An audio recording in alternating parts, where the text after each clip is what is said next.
The most dangerous racists in America. The U.S. Shocking crimes, dark truths, and justice failed. Welcome back to Justice Reversed, where real crimes meet real justice. Number 1. Roy Charles Waller. Hidden behind an ordinary suburban life was a man who terrorized Northern California for 15 years, a predator whose careful planning left a trail of fear that lasted decades. His name was Roy Charles Waller, born in 1960, known later as the NorCal Rapist. By day, he worked quietly at UC Berkeley. By night, he stalked women, watching their routines, waiting for the perfect moment to strike. Between 1991 and 2006, he attacked at least 9 women across 6 counties, his crimes marked by precision and cruelty. The assaults began in Rohnert Park in June 1991, when he broke into a woman's home, held her at gunpoint, and raped her repeatedly. Months later, another victim in the same county endured the same fate. In 1992, Teresa Lane was kidnapped in Vallejo, driven to another location, and assaulted. She slashed her attacker's forehead in a desperate attempt to escape, leaving a scar that investigators would one day connect to Waller. His violence continued for years. On Halloween night in 1996, a woman in Contra Costa County was assaulted. In 1997, 2 women in Davis were bound with zip ties and raped in their own apartment. Later that year, a victim in Chico was kidnapped, assaulted, and stabbed him, leaving behind crucial DNA. His final known attack came in 2006, when 2 women in Sacramento were bound and assaulted, evidence from this crime eventually becoming the key to his downfall. For decades, his identity remained a mystery. Detectives preserved DNA, hoping for a break. That moment came in 2018, when investigative genetic genealogy connected crime scene samples to Waller's relatives. From a discarded straw and half-eaten pear outside his home, investigators confirmed the match. On September 20, 2018, police arrested Waller, then 58, shocking colleagues at UC Berkeley who knew him as quiet and unassuming. At trial, 9 victims testified, recounting nights of terror.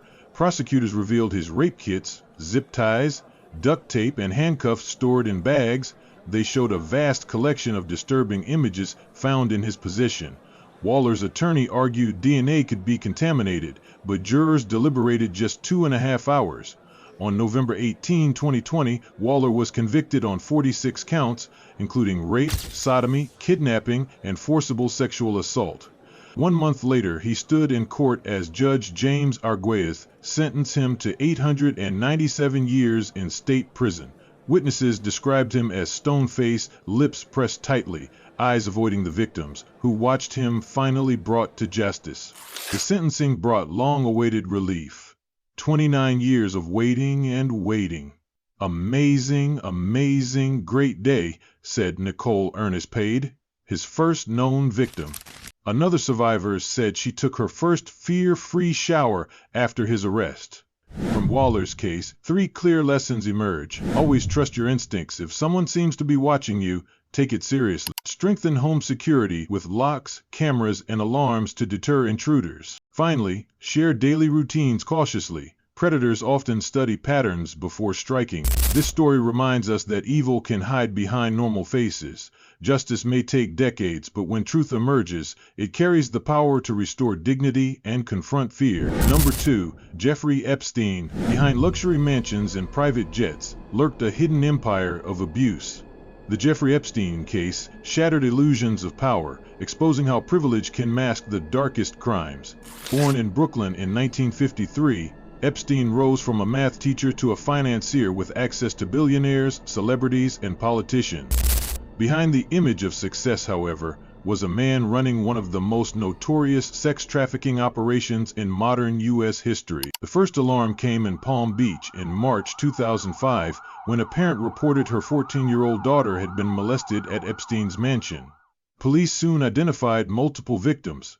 By 2006, the FBI launched Operation Leap Year, uncovering evidence that Epstein and his longtime associate, Ghislaine Maxwell, lured underage girls with promises of money and modeling opportunities. Federal officials eventually identified at least 36 victims, some as young as 14. The crimes followed a pattern. Maxwell befriended vulnerable girls, arranged for them to give Epstein massages, and acclimated them to his abuse. Epstein paid some victims to recruit others, creating what prosecutors later called a sexual pyramid scheme. One survivor testified, "I was manipulated into thinking I was helping, when really, I was trapped." Yet in 2008, after years of investigation, Epstein struck a secret plea deal with then U.S. Attorney Alexander Acosta. He pleaded guilty to state charges of soliciting prostitution from a minor, receiving 18 months, of which he served 13 in a work release program that let him leave jail 6 days a week. Victims were never told of this deal, later deemed a violation of their rights. Judge Kenneth Mara would describe the agreement as a national disgrace. Epstein registered as a sex offender but resumed his lifestyle. In July 2019, following renewed reporting by the Miami Herald, federal prosecutors in New York charged him with sex trafficking of minors. He was arrested after returning from France and held without bail. Prosecutors alleged crimes spanning 2002 to 2005, but victims insisted the abuse stretched back years. U.S. Attorney Geoffrey Berman said he abused girls who were vulnerable, and he exploited them for his wealth and power. On August 10, 2019, Epstein was found dead in his Manhattan jail cell. Officially ruled suicide, the death sparked global outrage and fueled conspiracy theories. The phrase, "Epstein didn't kill himself," became a viral meme, symbolizing public distrust in institutions. The international reaction was swift. Human rights advocates condemned how wealth shielded him, while UN officials called for greater accountability in trafficking cases. In 2021, Ghislaine Maxwell was convicted of trafficking minors and later sentenced to 20 years.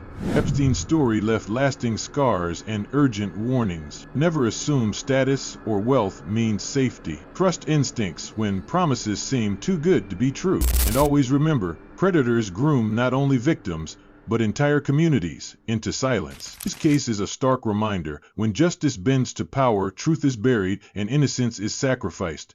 And the damage done can never truly be undone. Number 3. Negasi Zuberi. He moved from state to state, blending in, hiding behind aliases, but always hunting. His name is Negasi Zuberi, and the crimes he carried out shocked America. Zuberi, also known as Justin Haichi and Sakima, was 29 when his string of violence came to light. With no ties to his victims, he used deception, sometimes posing as a police officer, other times approaching women in bars to isolate them. His carefully crafted plan, which he chillingly called Operation Takeover, revealed a mindset bent on control, domination, and destruction. On May 6, 2023, he met a 22-year-old woman in a bar in Klamath Falls, Oregon. Hours later, she was held captive and sexually assaulted. When she glanced around his garage, she noticed something strange: stacks of cinder blocks. 2 months later, on July 15, he struck again, this time in Seattle. Pretending to be law enforcement, Zuberi tased a woman, handcuffed her, and drove her 450 miles back to Oregon. In his garage, he locked her inside a makeshift cell constructed of cinder blocks, sealed with a metal door installed backward. The woman later described pounding on the door until her hands bled, refusing to surrender. She finally broke free, grabbed a gun from his car, and escaped to flag down a motorist. Police arrested Zuberi the next day in Reno after a tense standoff where he used his child as a shield. In his home, investigators found notes outlining his plan to kidnap, assault, and even bury victims. One entry instructed, "Dig a hole straight down 100ft." Prosecutors said it was evidence of premeditated evil. A federal jury in Oregon convicted him in October 2024 on charges of kidnapping, transporting victims for sexual assault, and illegal firearm possession. In January 2025, Judge Michael McSheen sentenced him to life in prison, declaring him a predator incapable of remorse. At sentencing, one victim called him merciless, adding, "His assault left her feeling unclean, not human." The community reaction was stunned. Even the mayor of Klamath Falls, who unknowingly rented him property, admitted disbelief. The FBI issued nationwide alerts warning of possible additional victims across 12 states where he had lived. Assistant U.S. Attorney Jeffrey Sweet called him a serial predator who hunted women, while U.S. Attorney Natalie White emphasized there was no place in civil society for this type of terrifying violence. Cases like Zuberi's leave scars not only on victims, but also on the communities who believed predators looked different. His story forces a painful recognition.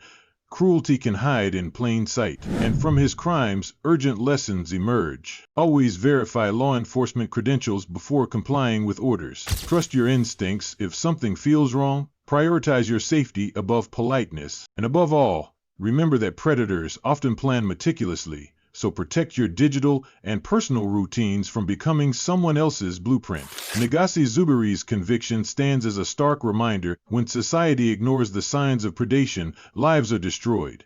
Justice can punish, but it cannot restore the years stolen by terror. Number 4. Norman Flowers. In a city of neon lights and endless distractions, the shadows hid a predator whose cruelty turned ordinary homes into crime scenes of horror and silence. Born in 1974, Flowers grew up in a turbulent environment in Compton, marked by abuse and early criminal behavior. By the early 1990s, he had already built a criminal record of burglary, robbery, and weapon charges. But between 2004 and 2005, he escalated into something far darker: serial sexual assault and murder. On October 19, 2004, 28-year-old Keisha Brown was found dead in her apartment. She had been beaten, stabbed, sexually assaulted, and strangled, her body concealed in a bathtub. Witnesses recalled a man entering her home in a red sedan and leaving with a duffel bag. No arrest was made at the time, and the case went cold. Just 5 months later, another victim was discovered. On March 24, 2005, 18-year-old Sheila Quarles was found by her mother floating in a bathtub of hot water. She had been raped and strangled. Flowers, who had a relationship with Sheila's mother and even fathered a child with her, comforted the grieving family, masking his role in the crime. The violence did not stop.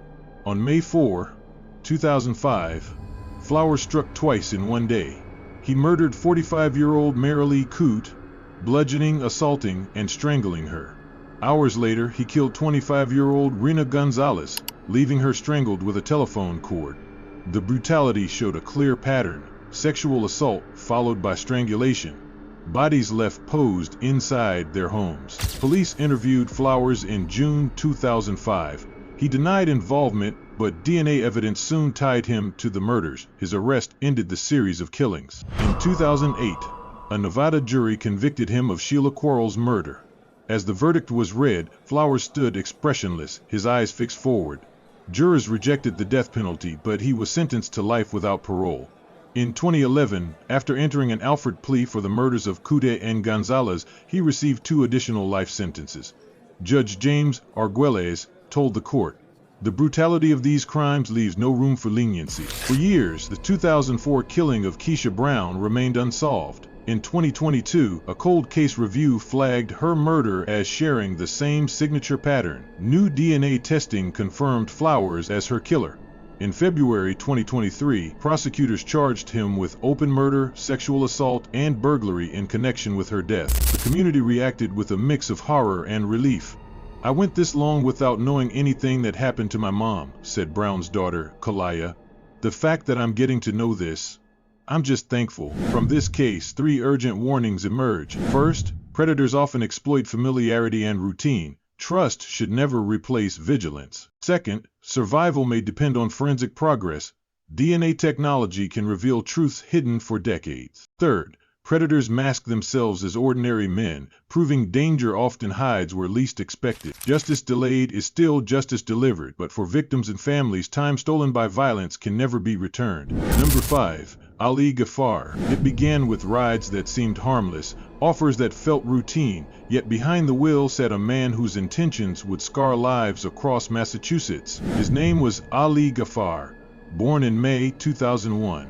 At just 20 years old, he began a violent spree in Massachusetts that lasted from June 2021 to March 2022. His victims were strangers, women already struggling with mental health, substance use, or poverty.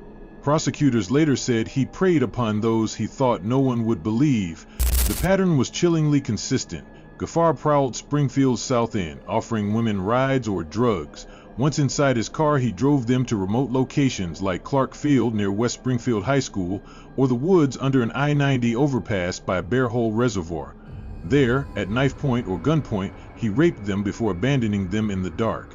One prosecutor described the details as something out of a horror film. The assaults began on June 11, 2021 and continued with alarming regularity. Another attack in July, 3 more in February 2022, and at least 2 in March.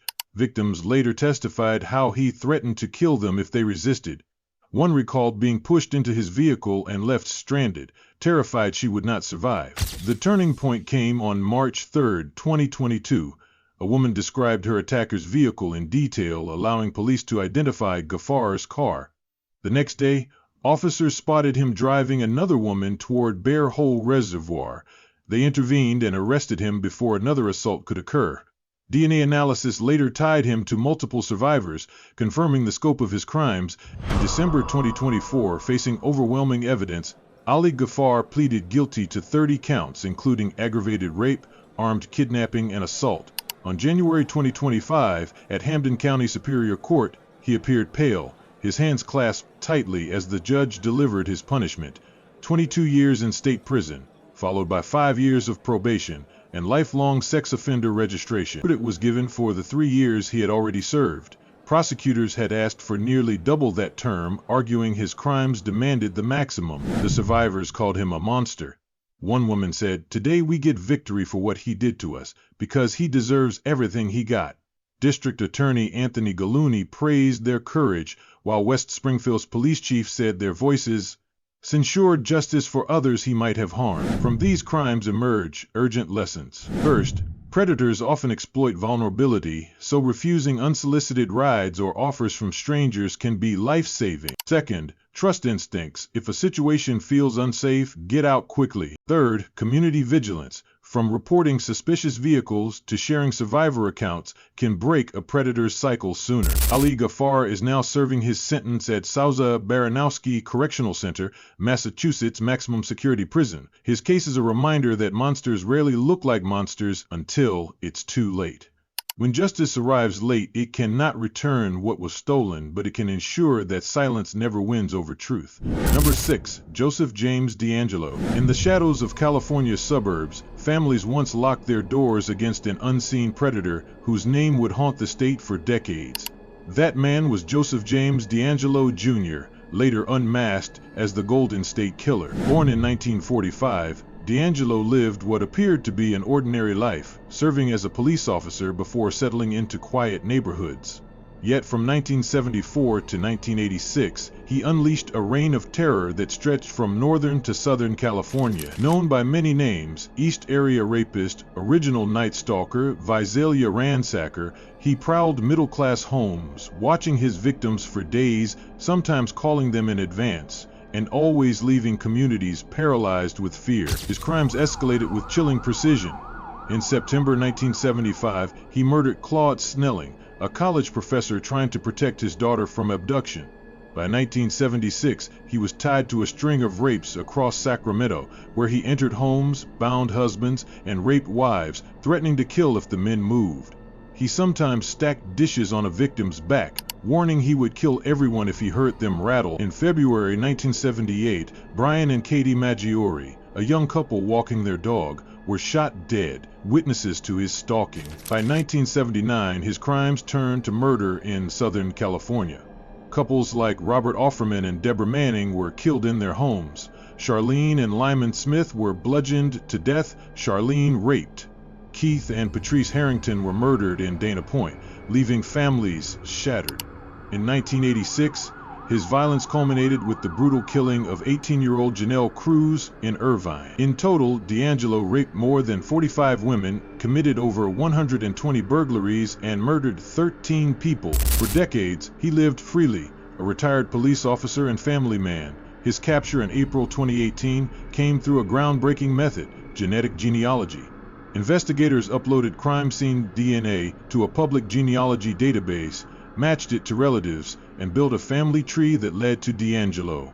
A discarded DNA sample sealed the case. In June 2020, DeAngelo, frail in a wheelchair, pleaded guilty to 13 murders and 13 kidnappings, admitting to dozens of rapes barred by statutes of limitations. 2 months later, in a packed Sacramento ballroom converted into a courtroom, Judge Michael Bowman sentenced him to 11 consecutive life sentences without parole, plus additional years, the maximum punishment under California law. The defendant deserves no mercy, the judge declared. Victims and families confronted him directly. Some called him a monster and beast. Others, like Debbie Domingo McMullen, whose mother was killed, said, "There is no closure, but this is his time to pay." DeAngelo whispered only, "I'm truly sorry to everyone I've hurt." From this case emerged lessons too vital to ignore. Trust your instincts when something feels wrong. Strengthen community vigilance. Safety thrives when neighbors watch out for one another. And support advances in forensic science, which not only solve crimes but prevent predators from hiding behind anonymity. The Golden State Killer's story forces us to ask, how many lives are shattered before the truth is caught? Justice may be delayed, but silence only empowers the predator. Number 7. Matthew Muller. Under the cover of night, what began as ordinary homes in California turned into stages of terror, places where a calculated predator left families scarred and investigators searching for answers. That predator was Matthew Daniel Muller, a Harvard-educated attorney whose life descended into a cycle of delusion and violence. Born in 1977, Muller displayed intelligence and promise, but behind closed doors he developed a fractured mind, plagued by paranoia and psychosis. Over the course of decades, he committed crimes ranging from sexual assaults and home invasions to the notorious kidnapping of Denise Huskins in Vallejo in 2015, a case wrongly dismissed at first as a Gone Girl hoax. His crimes bore hallmarks of chilling preparation. In 1993, at only 16, Muller abducted a teenage girl at Folsom Lake, tying up her boyfriend before raping her. By 2009, he broke into homes in Mountain View and Palo Alto, tying up women, drugging them with NyQuil, and threatening assault. In March 2015, he drugged and restrained Erin Quinn before kidnapping Denise Huskins, transporting her to a Tahoe cabin where he assaulted her over 2 days. Police disbelief compounded the trauma, accusing Huskins and Quinn of staging the abduction. Days later, Muller released Huskins and sent a 9,000-word email to media outlets confessing to the crime and criticizing authorities. The unraveling of Muller's double life came quickly. In June 2015, during another home invasion in Dublin, he fled after a violent struggle, leaving behind a cell phone. Detectives traced it to his mother's cabin in Tahoe, where they discovered evidence linking him to Huskins' kidnapping and a string of other crimes. DNA testing and his own later confessions tied him to additional cases in San Ramon and Santa Clara County, as well as the 1993 attack. Trials and sentencing spanned years across federal and state courts. In 2017, he received a 40-year federal sentence for Huskins' kidnapping, later compounded by a 31-year state term for her assaults.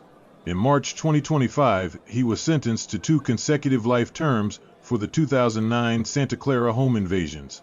Additional life sentences were imposed for the San Ramon case and the Folsom Lake crime, ensuring he will never leave prison. In court, victims confronted him directly, one declaring, "Speaking to you today lets me take some of that power back." Huskins herself wrote, "He is a seriously dangerous person, and he shouldn't be free to hurt anyone else again because he will." The case sparked outrage, especially after Vallejo police dismissed the kidnapping as fabricated. A Netflix documentary in 2024 reignited attention, highlighting both law enforcement's failure and the resilience of victims. Huskins and Quinn later won a $2,500,000 0-cent settlement in a defamation lawsuit, and now advocate for victim-centered policing. From this saga comes sobering lessons. Never dismiss survivors, however improbable their accounts may seem. Secure personal spaces against calculated intrusions. And remember, predators often hide behind masks of normalcy. The story of Matthew Muller reminds us that danger is not always distant, it can be waiting at the threshold of trust and disbelief. Number 8. Andrew Luster. Heir to a cosmetics fortune, Andrew Stewart Luster projected charm, wealth, and privilege. Yet behind the gates of his California beachside home, he orchestrated crimes that would horrify the nation and ignite lasting outrage. Born in 1963, Luster lived a life of luxury in Muscle Shoals, Ventura County. But between 1996 and 2000, he lured women into his home, slipped them gamma-hydroxybutyrate, known as the date rape drug, and filmed himself sexually assaulting them while they lay unconscious. In one chilling recording later shown in court, Luster's own voice declared, "That's exactly what I like in my room. A passed-out beautiful girl." One of his victims, identified as Tanja, thought she was in a relationship with him, having dated and lived with him for months. Others were acquaintances or women he invited over. None suspected that a man with immense wealth would weaponize trust to strip them of dignity and safety. In 2000, a 21-year-old college student reported being raped at his home. Investigators raided Luster's property and found videotapes documenting dozens of assaults. Charged with 86 felony counts, his trial began in late 2002, but in January 2003, with the case underway, Luster fled the country, abandoning his $1 million 0-cents bail. He was convicted in absentia and sentenced to 124 years in prison. 6 months later, bounty hunter Dwayne "Dog" Chapman tracked Luster to Puerto Vallarta, Mexico. The dramatic street arrest, caught on camera, catapulted Chapman to international fame while returning Luster to U.S. custody. In 2003, victims won civil judgments totaling $40 million 0 cents in damages against him. Over the years, his sentence shifted. In 2013, a California judge vacated the original 124-year term due to procedural issues and resentenced him to 50 years. Still, prosecutors emphasized the gravity of his crimes, with one survivor stating in court, "I had to be shown a tape of my own assault to even know it happened." In January 2021, Luster became eligible for parole. A panel denied his first bid in 2022, citing that he remained a danger. But in August 2024, the California Parole Board granted his release request, sparking outrage from Ventura County prosecutors and lawmakers. The decision prompted the legislature to close a loophole in Proposition 57 with Senate Bill 261, ensuring that rape of an unconscious person is permanently classified as a violent crime, barring offenders from early parole. For many, the case underscores urgent lessons. Predators can hide behind wealth and charm. Vigilance must extend to personal safety, even in familiar environments. And legal systems must evolve to close dangerous gaps that allow offenders access to leniency. When Andrew Luster stood in court, thin and aged, the weight of decades behind bars showed on his face.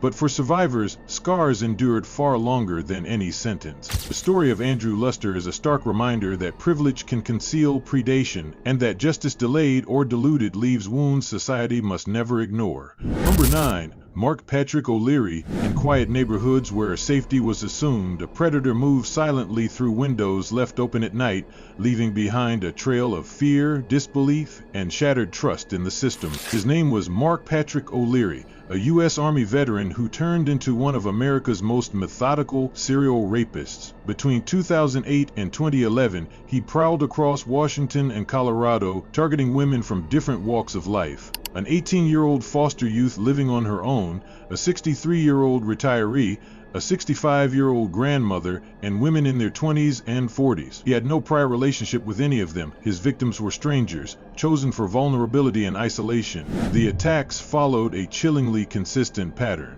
O'Leary slipped through windows at night, masked and armed. Victims were bound with shoelaces or straps, gagged and threatened with knives or guns. He forced some to wear specific clothing, raped them repeatedly, photographed the assaults, and then made them shower to erase evidence. One Colorado woman recalled, "He stole not just my safety, but my peace." The first victim, Marie, was attacked in Linwood, Washington in August 2008. Only 18 at the time, she reported the rape, but police doubted her story. Under pressure, she recanted, was charged with false reporting, and left stigmatized. Years later, her truth would resurface. By 2010, Colorado detectives noticed parallels among rapes in Aurora, Golden, Lakewood, and Westminster. A breakthrough came in 2011 when investigators matched a single footprint and a distinctive honeycomb pattern from gloves left at a crime scene. Surveillance footage identified O'Leary's truck, and a raid on his home revealed trophies. A pink Sony camera filled with images of bound women, including photos of Marie. Confronted with overwhelming evidence, O'Leary confessed, "I am a sexually violent predator," he told the court in December 2011, "and I've been out of control for a long time." He pleaded guilty to 28 counts in Colorado, receiving a sentence of 327 years, one of the harshest for sexual assault in U.S. history. Months later, he admitted to 2 additional rapes in Washington and was sentenced to decades more to run concurrently. When the guilty pleas were entered, survivors described the relief of seeing him in shackles. The 63-year-old Kirkland victim said, "Closure finally came when I saw him in cuffs." For Marie, the discovery of her photographs proved she had been telling the truth all along, vindicating her after years of unjust blame. International coverage followed after ProPublica and the Marshall Project's Pulitzer Prize-winning report, later adapted into the Netflix series Unbelievable. The case forced police departments nationwide to reconsider how they handle sexual assault reports. Linwood police settled with Marie for $150,000, 0 cents, and rewrote their policies requiring strong proof before dismissing a victim's account. From this tragedy, society learned crucial lessons. Always secure entry points in your home, trust your instincts when something feels unsafe, and never stay silent if authorities dismiss your truth. The story of Marc O'Leary endures as a reminder that predators thrive on disbelief. But justice begins when every survivor's voice is heard and taken seriously. Number 10. Darren Sharper. Fame once shielded him. Applause-filled stadiums, his name celebrated in the NFL. Yet behind the spotlight, Darren Sharper was building a double life defined not by touchdowns, but by calculated predation. Born in 1975, Sharper became a football star, admired nationwide for his skill and charisma. Off the field, however, he preyed on women he met at clubs and parties. Between 2011 and 2014, across states from California to Louisiana, he perfected a pattern, offering drinks laced with sedatives, waiting for his victims to collapse, and then assaulting them while they were unconscious. Investigators later described it as a way of life, not a mistake. The timeline revealed chilling consistency. In March 2011, 2 women in Miami awoke disoriented in his condo, their underwear missing. By 2013, assaults spread to New Orleans, Los Angeles, and Tempe, Arizona. In one case, students from Arizona State University reported waking in horror, unable to remember how they had been violated.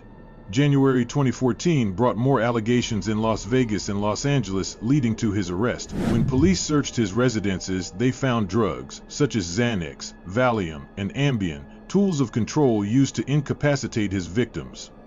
Federal prosecutors accused him of conspiring with friends to distribute these substances with intent to rape. As evidence mounted, the myth of the sports hero collapsed. In court, Sharper offered little explanation. "I'm still trying to figure out why I made some of these choices." His words did nothing to soften the testimonies of women who stood before him, voices breaking but steady. One survivor said, "You were arrogant, disgusting, a scumbag. For what you did to all of us, go to hell." Another described living with nightmares, headaches, and the humiliation of knowing her attacker had once been idolized. Judges across multiple states handed down sentences. An Arizona court gave him 9 years, California and Louisiana imposed 20-year terms, and a federal court in New Orleans delivered the most decisive blow, 18 years and 4 months. Judge Jane Trichy-Milazzo rejected an earlier lenient deal, stating she could not ignore the damage you inflicted on women and society at large. The sentences were ordered to run concurrently, ensuring he will remain behind bars for nearly 2 decades. Reaction spread beyond the courtroom. The NFL Network fired him immediately. His college removed him from its Hall of Fame. High schools stripped his name from their walls. The Pro Football Hall of Fame debated whether off-field crimes should count against nominations, reflecting a larger question of accountability for public figures.